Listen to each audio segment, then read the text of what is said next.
I am Rosamond King. I am the co-chair of the Caribbean International Resource Network and the lead organizer, and a lecturer in the short course on Caribbean Studies, Caribbean Sexualities. Thank you, Rosamond. Welcome. Well, of course, you have implemented the course, you have delivered to a diverse group of students, and you've been able to observe their interaction and how they deal with the exposure. What would you say really stands out to you in terms of their growth as part of this intense course on sexualities? I think that it's been amazing to see the way that the students interact with each other, and they're learning not only from us as lecturers and from the readings, but also from the experiences of people in the group. So we have police officers, nurses, teachers, as well as graduate students at UWI, and they're all sharing their experiences and learning about the reality of how sexuality is lived in the Caribbean. You know, organizing this course from different countries and coming here for a period of time, quick time, what would you say was the most challenging as well as the most encouraging part of that experience? I think that it's definitely been challenging to deal with people, I think in 4 different countries, to put this course together. But at the same time, I'm so pleased that the staff of the Institute for Gender and Development Studies has been amazing. Gabby Hossain, Suan Barrett, Catherine Chia, everybody has been just wonderful. And we've been able to overcome that challenge. And technology has been another challenge, which mostly has been on our side. And to a degree, you know, weather and so on, that's out of our hands. But I think that we've been able to master most of the challenges through good communication. On the topic of technology, you've been delivering to students at Barbados, IGDS, via Skype.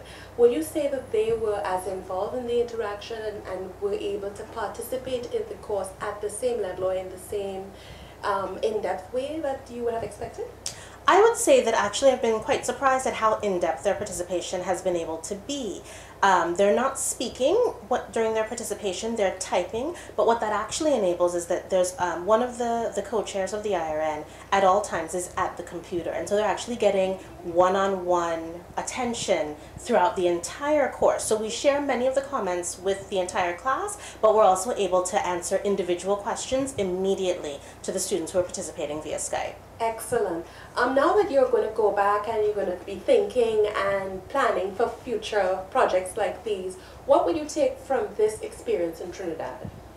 I think that one of the great things is to really try to encourage students who wouldn't normally take a class on sexualities to be a part of the course. And the other thing is that the different lecturers for the course actually created their own materials and modules. So I'm very excited to be able to teach other people's materials in my own class. Finally, having spoken to the students who come from different aspects of Trinidadian everyday life, have you discovered anything new about Trinidadian sexualities?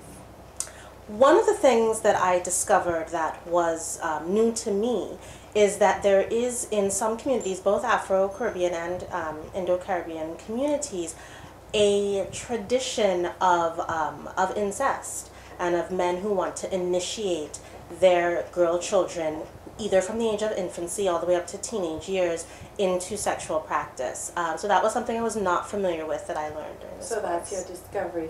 And I suppose I would give you an open-ended, is there a final statement on the course and the experience that you'd like to share with us? Just a very open-ended. I think it's been a really amazing experience. We'll be sharing the results of the evaluations from the participants, but what they've told us is that it's been an amazing experience for them as well, and what we hope is that we've built capacity for there to be more critical studies of Caribbean sexualities, both at UWI campuses and throughout the world. Thank you. Thank you.